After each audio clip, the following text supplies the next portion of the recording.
All right, guys. Looks like the co-hosts are running the asylum today. The host is gone. No James. No Arsenal talk. Super excited. We got Joel with us. This is Red Card Radio.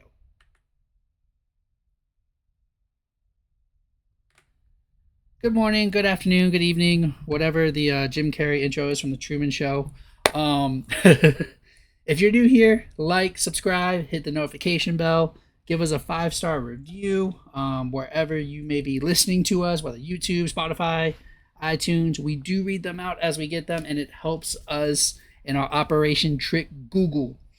Tonight, as you guys see, we do have Joel with us, and we are talking Newcastle 2024 2025. I think this is our last preview team before we get into our sheets of integrity. So, Joel, we're looking for a little insider info to help us get these tables right.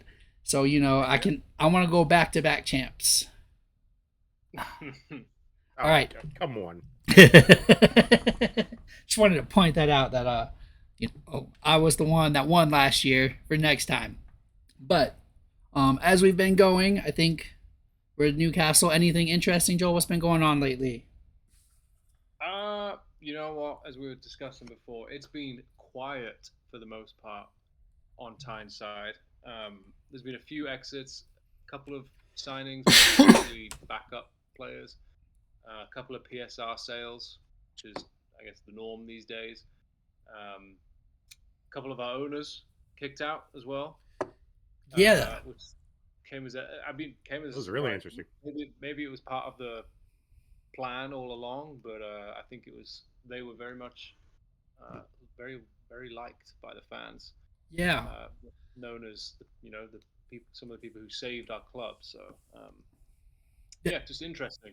So that was was that the non-Saudi investors? Is that who left? Yeah, it was Gotcha. Murdad. I can't pronounce his last name, and then Amanda Stavely, husband and wife duo.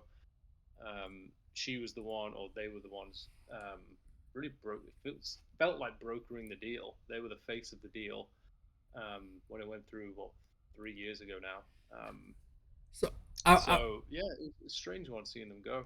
I wonder if they didn't know that this was part of the plan, but this was like Piff's part of the plan was let's get these guys to get this deal over. After a couple of years, everybody's kind of comfortable with us being here.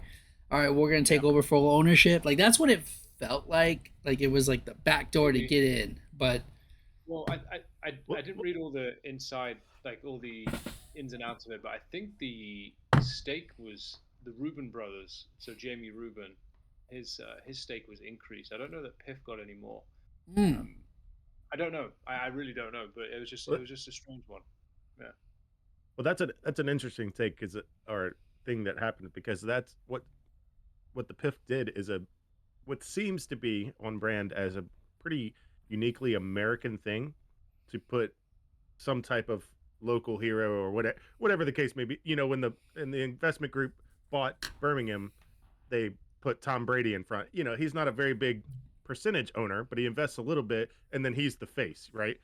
So you can kind of hide behind the public figure, and nobody really understands what you do other than you're the money. Own the team. But yeah. Is that what Chelsea did with Todd Bowley? Is that what Chelsea did? Yeah, 100%. Todd Bowley gets all the blame. Yeah. He has he has so little to do with Chelsea now. Now that he has now that the sporting director is in there, like Todd Bowley is like the least bothered with Chelsea right now. Yeah. Clear Lake and Dolly is the main Clear one. Lake owns Chelsea, but Bowley is the face. Yes, that is. Yeah. All right. But let's dive into the team. We've been starting back to front. If that's cool with you, that's how we can go. Yeah. All right. Awesome. Sean, you want to give us the goalkeepers of Newcastle United so we can see what's going down? This has been a pretty common question. Why do you have so many goalkeepers? I didn't realize this was a common thing to have so many goalkeepers especially yours, because you're at every one of your goalkeepers is over 30, and including a 35 and now Demvraka played a lot last year, but 35 and 37. What's up with that? Yeah. So Nick Pope's number one. Yeah. I think Dubravka is still going to be number 2. I say that. I don't know a whole lot about the fellow we signed from Forest, the Greek guy, Vlachodimos. I really hadn't heard of him before. Yeah. John Ruddy, he's a veteran. I mean, I was telling Brad before, he's like what Scott Carson is to Man City. That's what John Ruddy is to Newcastle. In case of emergency, last resort goalie, there for experience. For the English numbers. Yeah, probably. Yeah, exactly. So I don't think anything's really changed from last season. I don't. Maybe if Dubravka gets pushed out, this Vlachodimos. I really don't know much about him at all. He'll be number 2, maybe. Mark Gillespie is not going to be number 1 or number 2. He's probably number 3, and John Ruddy number 4. I can probably. I wouldn't be surprised to see Dubravka out the door. Okay. He's been a good servant, but I wouldn't be surprised to see him go. So let's say Dubravka leaves. Your general thoughts. I think. Yeah. I was going to say your general thoughts are probably pretty satisfied with the goalkeeping room, as long as everybody's healthy, of course. Yeah, Nick Pope number 1 is the main thing. He's a fantastic shot stopper, and he's more than deserved his number 1 spot. So yeah, happy with that. Is he healthy and ready to go? I hope he's healthy. I haven't kept up with Newcastle in the. Yeah, he came back at the back end of last season. I think he played the last game or the last couple of games, or featured at least. Honestly, it feels like a lifetime ago last season now. Doesn't it? Yeah. He's firing and ready to go. Awesome. All right. So if you're happy with goalies, let's drop it down to them center backs. Yeah. Number 1 and number 2 choice right now would be Botman and Fabian Schär. Botman was out for a long time last season. Lascelles did really well. Lascelles is, backup centre back, but he did really well when he came in. So I wouldn't be surprised to see rotation. I do think Newcastle are probably in the market for another centre back though, because Fabian Schär's he's a very good player. He's not youthful, and Newcastle are certainly seem to be a team building for the future. He's a Mike Ashley signing. Not that he's not good, but I think the ownership want to put their own stamp on it. And so I can see another centre back coming in, challenging Schär and Lascelles, but I think Botman is fully fit. He's our number 1 centre back for sure. So you guys have signed one centre back though, right? Lloyd Kelly has come in, right? So is he not starting over Schär, or is he just rotation? I don't know. He was at Bournemouth. I'll be honest, I didn't follow a whole lot of Bournemouth. I don't know how good Lloyd Kelly is. I would be interested to see if he does come in and push out Schär a little bit. I don't see him taking over Botman. No, yeah. He's an Eddie Howe guy though. He is, yeah. Right? They would have worked together at Bournemouth. So Eddie Howe obviously thinks highly of him. Yeah. So potentially, the reason I didn't mention him is I genuinely don't know enough about Lloyd Kelly. Yeah. I'd love to see him. I'd love to see him be another Botman. Yeah. I'd love to see that. I don't know right now. All right. So you're racking up with these 4. You said you're in for another one. I think that was known because you guys were in for Tosin, before he saw the light and knows London is blue, or in this season London is white because Chelsea's got in a white away jersey this year. All right. So you want one more center back? Any idea? Any profile that you're looking for there? Are you looking for like a starter to replace Schär? Are you looking for a backup? I'd love. I mean, every fan wants to get a new signing that's going to improve the current starting 11, right? Yeah. So that would be nice. Someone who's European experience would be nice. I think Newcastle's goal this year would be to get back into those European spots, maybe even challenge top 4 again. So I think if they're going to sign another centre back, I think most other Newcastle fans would like to see someone who is better than our current centre backs to improve the squad, improve the starting 11. Who that is, I don't know. I mean, there's countless good centre backs out there. So, but yeah, and you want to see 5 centre backs, right? to match your five Yeah, goalies. I mean, I mean, you and I know more than most, Brad, about injuries. So Yes. if we have five Yes. centre backs, we'll be using them all. You might Dan Burn might slide back over to that center back role. Yeah, probably. All right, Dub. So five goalies, five center backs. Yeah, Um, maybe so. you want to go into these left backs, Sean? I can't. I don't have the list in front of me. But just yeah, where do you feel on your fullbacks here? You got a pretty decent stable there on the left, and you got a pretty decent stable on the right. Where are your thoughts landing on who's Yeah, doing what and who's gone, who's coming in? I actually think that our wing backs, our left and right backs, start of this season will be very different to the start of last season. Last season it was Dan Burn, Kieran Trippier. I would like to see Tino Livramento on the right and Lewis Hall on the left. To be honest, that's the starting wing backs on England's future left and right back right there. That's what I want to see on the wing back. I think Trippier could leave this summer, which I don't think anyone will be upset with. Great player, done a lot for the club, but I don't think he's going to want to be second fiddle. Cobham graduates. I'm down. I like that. I like that pairing. I may have wished they were still in blue. That's a strong pairing. Very offensive. They're excellent. They're really, really good. In terms of leaving, so yeah, as I mentioned, Trippier. I think Matt Target is kind of a bit of dead weight on a high salary, so I can see them trying to shift him out.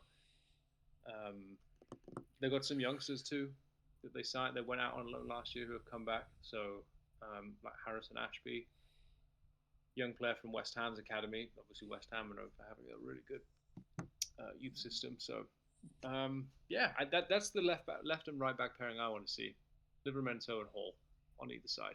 Again, very offensive and very, very good defensively as well. Yeah, Lewis Hall is a ball. Like Livramento is a great right back, and he plays right back really well. Lewis Hall came up. I don't know how much you guys know, but he came up as like an attacking midfielder. So like his ball control and his passing is spot on, amazing. I don't know how great he is defensively. I don't know if that's like something he's been working on, training on, but like clearly, that's where he's leaning. And Frank Lampard was the one to put him at left back, by the way. So I'll put that out there. I guess that would be considered a signing actually this summer because he was on loan last year, so it's an official signing now. So that's one big first team signing. Actually, Lewis Hall. Yeah. Yep. Lloyd Kelly for free and Lewis Hall are your two signings so far that I see. Cool. All right. Yep. I think this is the meat and potatoes, right? I think this is where we're going. Is I think probably This is where it all went wrong last year. Yeah. Couple injuries, couple suspensions, and the midfield was a barren cupboard exposed to the world. Central midfield, well, all over midfield was rough last year, but a fully fit squad. I mean, you can't look past if it's a 4-3-3. Bruno, Joelinton, and Tonali in midfield because he's going to be back at the end of August from his suspension. So he'll miss the first couple games, but he's back.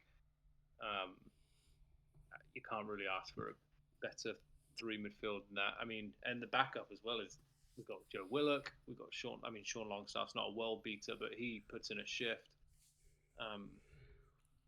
So I think that's the front three. The midfield three right there. Y'all ran Lewis Miley into the ground last year. That's one good thing not that he got injured, but one good thing that came out of all the injuries is that Lewis Miley got game time, and he was excellent. He was really good. He came up with some big assists and got himself a goal or two in the season, and like what a talent he could prove to be like for the club in the long run. Excellent player. Whoa, I didn't realize y'all got 41 mil. For Elliot Anderson. Wow. Yeah. Wow. It was, I think, to Nottingham Forest, was it? Yeah. I knew the Minta sale. I went through for the 35 mil. Apparently, he's like a baller. I didn't know too much. It's a shame we had to sell him. Really is. He's Yeah, been really good. He was on loan at Feyenoord last year in the Eredivisie, and he excellent. yeah. Uh, I looking mean, at highlights. it saved y'all a bunch. It saved y'all from losing one of your big three, so you can't. Exactly. Like, I'd rather lose them two than Gordon, yeah, Isak, or Bruno. 100%. yeah. That's a good fee Yeah, for Elliot. It is. For Yeah. Miley, you'll have homegrown status when he's 20, right? Because he played when he was 17, so Yeah, you'll he get did. it 1 year early than normal than typical. Right, How that works. kind of. I So think he, I think the rule is 3. You have to be with the club 3 years prior to being 21. you have to So be at an English club, and then you get homegrown stats for England, I think. And also, he won't be on the roster until he's like 2021 because you can still hide him in your youth, in your academy, and he can just be an academy player that comes on, so he doesn't count towards like the rules. I think last time I looked, that's what it was. All right, so I'm guessing you're super happy with midfield. Yeah, I mean, fully fit, fully stacked. I mean, you've got three, I think, world-class midfielders, and then you've got some very good backups to follow Yeah, them with Willett, Longstaff, Miley. I do think actually another central midfield player would be beneficial, not to knock one of those out, but to just add support. Because if the injuries are half as bad as they were last season, we're going to need more players. yeah. So, question though with the 4-3-3, and with who you said with Bruno, Tonali, and Jolinton, um, that's pretty defensive, right? Because Jolinton is a ball winner, but he's not really going for it. I know Tonali can make some great passes from the back, and Bruno just kind of does everything. But like, I don't see like a second option in an attack. That makes sense. No. From the limited game time that Tonali had last year, I mean, on his debut, he got a goal, so he gets up there, but he is more defensive. Joelinton is a ball winner. I would say he's box to box. Mm-hmm. So he's back in our own box defending. Yep. But he also is always getting up looking for goals. I mean, he's even been pushed out to the wing before when needed. So Joelinton is probably at the three. He's probably the most likely to be on the attacking end. Last season, the season we finished fourth, he came in with a whole bunch of goals because he was getting forward. Yeah. He was our most attacking midfielder, and I can see that happening again. But he is really a ball winner, box to box, and then Bruno is just a kind of a jack of all trades. Like he loves to play number 8. He can play number 6. I think he prefers to be further forward, which I think is good, and then that allows Tonali to be that kind of playmaker. Yeah. From deep, that quarterback sort of. Role. Yeah, because wasn't Jolinton brought in as a 9?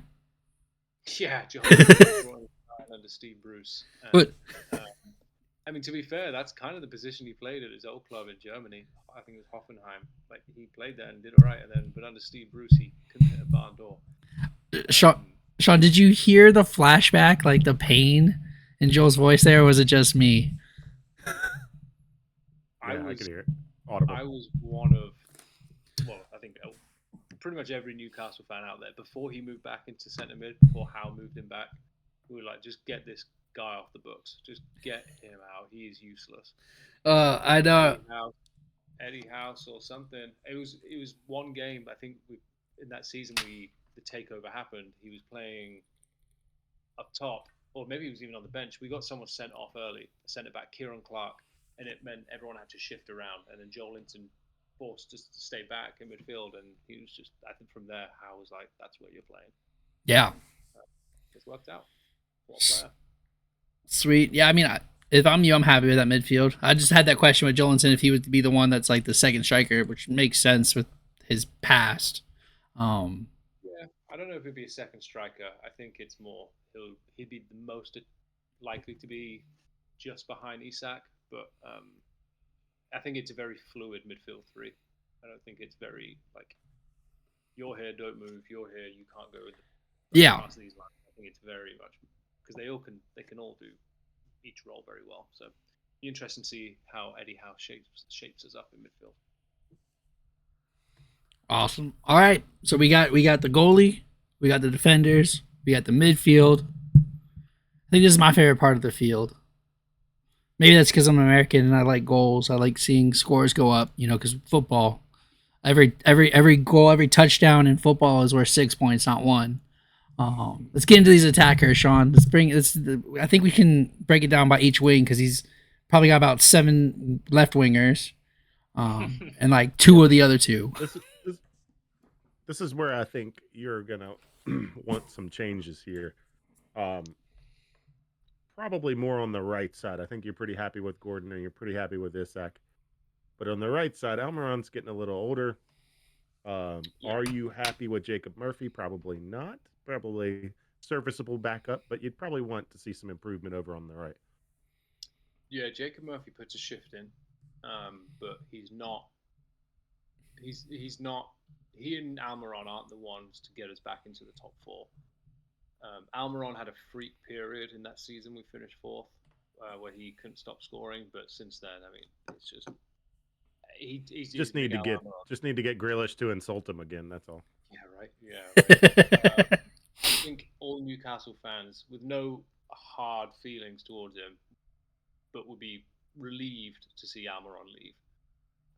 He works his tail off. He's probably one of the hardest workers we've got, but he's just not good enough. He's too inconsistent, loses the ball too much. He's not clinical. So yeah, that right wing, a left-footed right winger is. I mean, we have Harvey Barnes, who can play there, but he's not that left-footed. He's right-footed. Harvey Barnes is an excellent winger.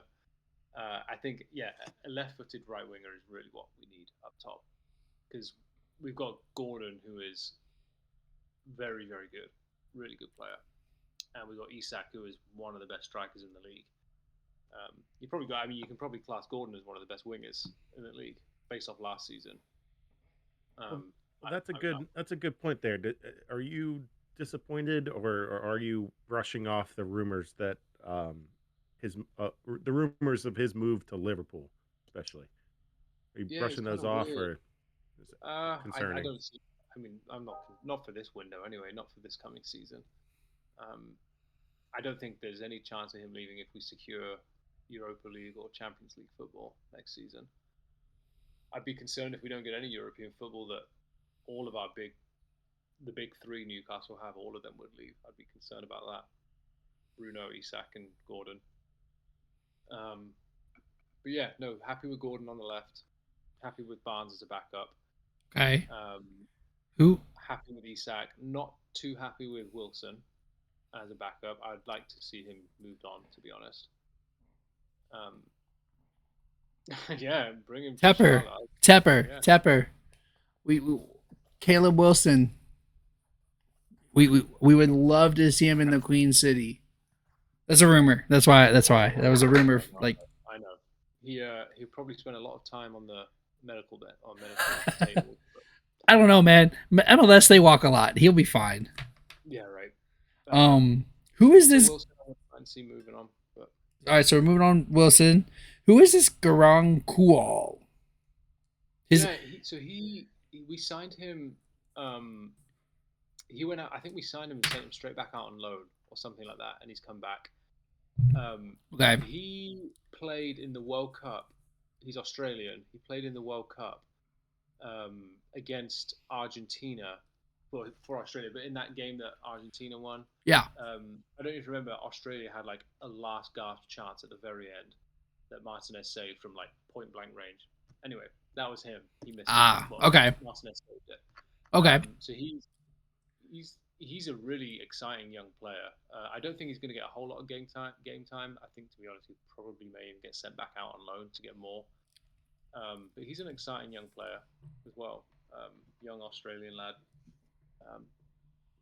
Hey, look, his age, his position, and I've never heard of him means that Chelsea is probably going to buy him in like a year. So I was just asking for future reference. Yeah, right. Yeah. He might age out though. He's 19. 20's too old.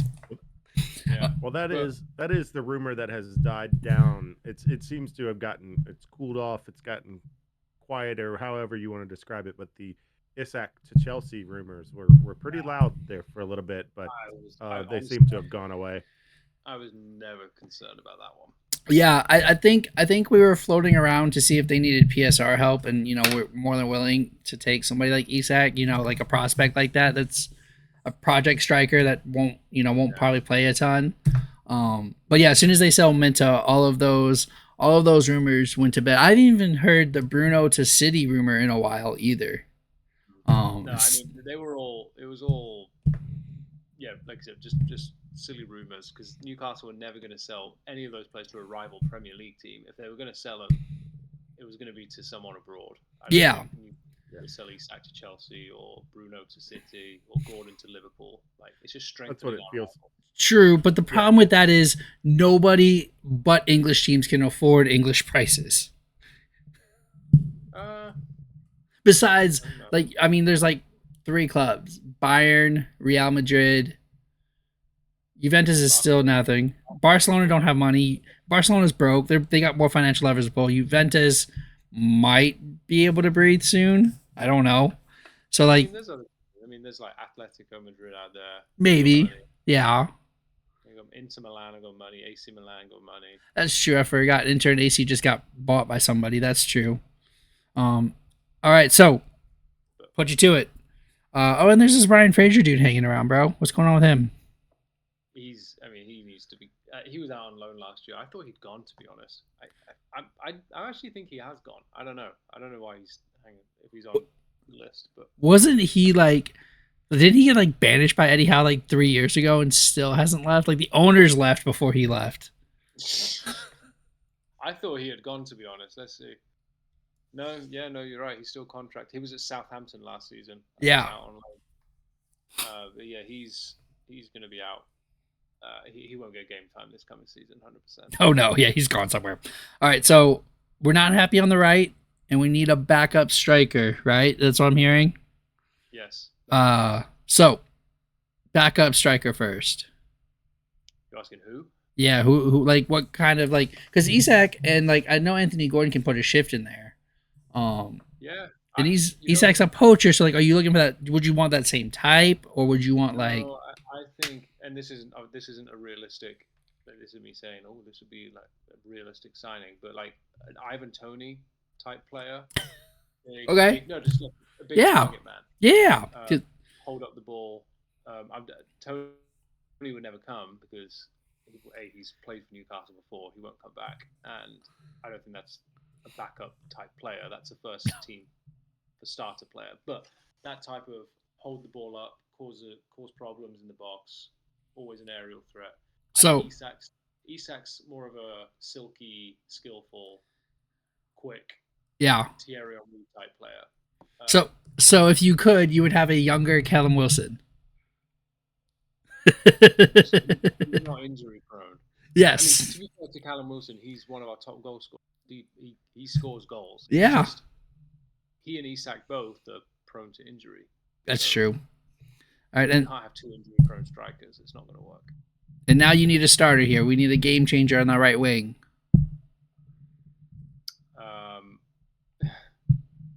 Left-footed right winger. We discussed before. The rumors say Noni Madueke. Yeah. I think Eddie Howe could make him into a really good player. I really do, actually. I slated him last year, but Maresca's going to, bro. Is he? No. You know what? Listen, I got a Chelsea player for you. I got one for you, man. And the best part about him is he can play both the right wing and the left wing. He's comfortable in both. Okay. And Piff has the money for his wages. Why don't you guys want Raheem Sterling? Yeah. Raheem Sterling. Yeah. I don't think that's a great signing, big name, big splash, get you back into Europe. Yeah, maybe. I am 100% talking out my butt, but that would be awesome. I actually think I don't know if this would be something you're interested in, but there are rumors of Kulusevski getting sold back to Italy. Napoli are extremely interested.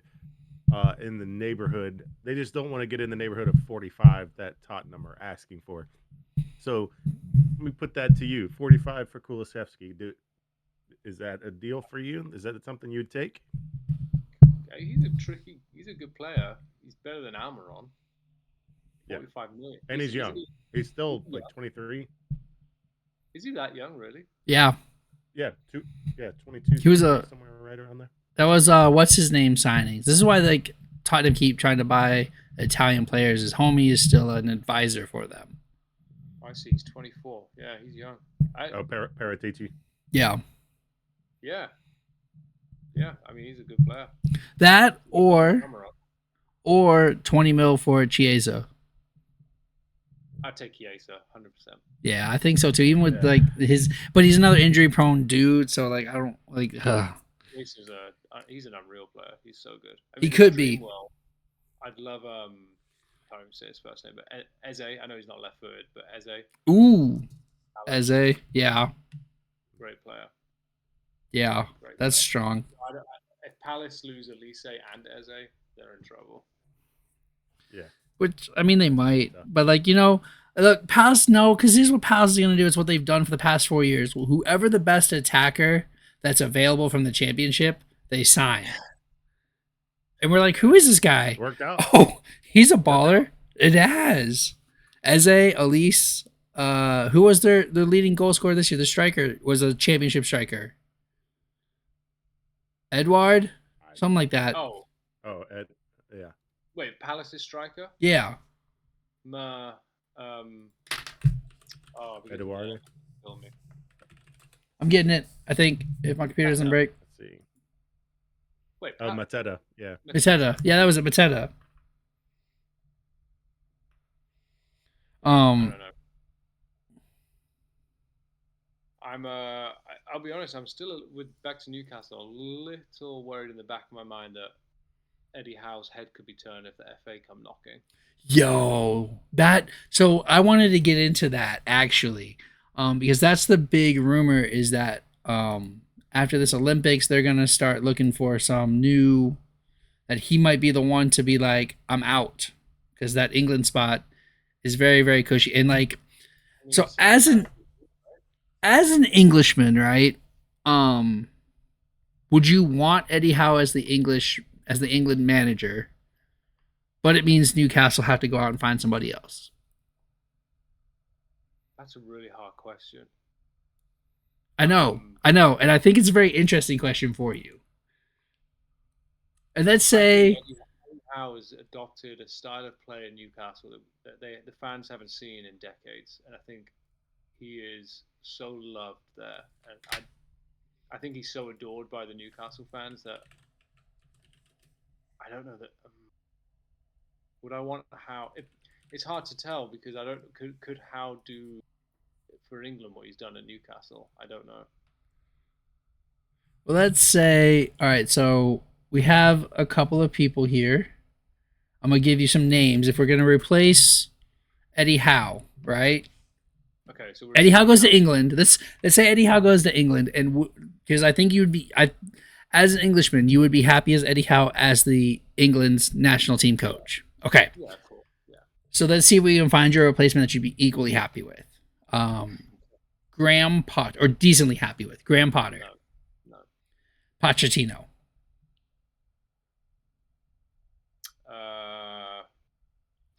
It's hard because he's had unsuccessful stints recently, but I mean, he brought a Chelsea team devastated with injuries to 6 and was having us balling. Like, he should be our manager still, but that's a different issue. He did what he could with Tottenham. He did what he could with PSG. Made a Champions League final. That's what I'm saying. Like, but like, and Tottenham wasn't spending money. No. Tottenham wasn't spending money. He was used like the players that he had to use. Like, he did what he could with the team that he had. Yeah. Right. I see what you're saying. I'd be way happy with Pochettino over Potter. That's for sure. Right. I get that. All right. I got a couple more. Tuchel. No. Well, yeah, of course, but I think that's more unrealistic. All right. Are you just naming former Chelsea managers? Or? No, I just have a list of out of out of office. I have Lampard on here. I wasn't gonna say him because I'm not like that. David Moyes, just because so it's not Chelsea managers. That's hard to find. I don't know if you noticed, we've gone through 20 managers in 15 years. No, not David Moyes. The only other ex-Chelsea manager that I can think of off the top of my head would be Jose Mourinho. I'd take him in a Oh heartbeat. yeah, oh yeah, Jose. But I think he's going to Portugal. I think he's leaving for Well, Portugal. that's where I was going to go. As you mentioned that Howe is beloved for the style of play Yeah, I know. that has been adopted, and it would seem counterproductive for the fan base to go back to Jose or Conte, to just go back to just terrorist ball, But where mate, you just but it's just I think Newcastle fans will. You got to weigh up the options, right? You got Eddie Howe attacking fast, exciting football. We still haven't won anything. yeah. You got Mourinho who wins everywhere he goes. No, Except no, not no, everywhere. no. Not everywhere. He couldn't win in Tottenham. I love Jose. Jose is the special one. I love Jose. 3 times he's come back to the club. I love Jose. He would have won at Tottenham if they hadn't sacked him before that final. It's, That's unspeakable. what makes it really funny. Can I just take a sec? How unfortunate it is to be me. I'm an Englishman who supports Newcastle. Yeah. I've never seen my team or my country win anything except for the championship, which doesn't count. This is an interesting thing between the two of you. Like I would compete in this conversation. I probably will in the next 3 to 5 years. Like the trend of Chelsea. But as of right now, we still have a few trophies we've won the past few years. So Sean, are you able to commiserate here with Joel? I am largely, as a sports fan, I would say, well, it's better to be a fan of a good team even though you don't win, because you got some joy during the season. But I could tell you, I was inconsolable from losing the Champions League final. that was brutal. I would have rather not made it. It was brutal. I can't tell you how. You know what? I was fine when Newcastle lost the Carabao Cup final, because I saw it, even though we lost to Man United, it was like, we'll be back in no time. And I still think that Newcastle will win something soon. England, though, man. This final just gone. You know what? I actually walked out of the bar I was watching it in, and I was like, you know what? Spain are just so good.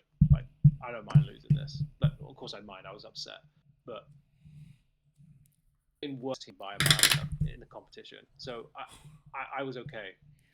But Hold Italy, the final before against Italy, that one I was so upset. Like that they were there for the taking. Hold on. I just realized this. I did not say a name here, and you have been the number one Gareth Southgate apologist. So let's say Eddie Howe goes to England, no, I don't want and Southgate comes to Newcastle. No, Hold on, but he made all the right decisions. He did all these good things for England. He did do many good things for England. Yeah, so you don't think he can do that for Newcastle? He's the best manager we've had since 1966 by a mile. So the best English manager isn't worth it for Newcastle? I don't think he is the best English manager. You just said it. He was the best manager. Sorry, the best manager for England. Yeah, I think he has been England's best manager. Yeah. I don't know that doesn't mean it automatically translates to club football, where you're playing every week, multiple times a week, compared to nations managing a country where you're playing every few months in friendlies and qualifiers, and then every 2 years you've got a major tournament. I think it's very different. I think you're just scared of a Maguire at center back. Trippier re-signing for 7 years. No, I love Southgate, but I'm glad. Regardless of whether we won or lost, he would have moved on. I really think. Oh yeah, 100%. His race had been run. It's weird though, because this summer I've been so fixated on England. Yeah. Got to the final, but I really haven't thought about Newcastle. It's really weird. And the season is coming. I know. It's going to take me a minute to get back in the mindset of Newcastle and I don't care about England. Oh, screw the international break. Well, Well, hopefully this helped. Yeah, hopefully, we're glad Red Card Radio could help bring this back to light, bring it back to the forefront of your thoughts. Yeah. If you guys have any comments or you think you can improve this Newcastle roster, we got Eze, a backup striker, a center mid to kind of just be there, and possibly a starting center back. If you guys have some ideas to help out Joel here, or a new manager that you want to put to Joel when Eddie Howe goes to England, hit him up at Joel Finley 16. I am at KS Brad G, supporting Chelsea as always. Down below is Whiteheart_Sean, repping the Tottenham with the white lilies. And collectively, we are at Redcard_Radio. And if you enjoyed this version, this podcast of Red Card Radio, without the quote-unquote host, James Tiffany, at James Tiffany, please at him and let him know how much better this week was with the co-hosts in charge. Okay? Besides that, guys, enjoy. Next week, Sheets of Integrity are coming your way. Sheets of Integrity are back. We will have fun. We're gonna knock it out. We'll put the forms in the Discord. We'll probably tweet them out. So make sure you get those sheets in before kickoff of week 1. Besides that, we're out.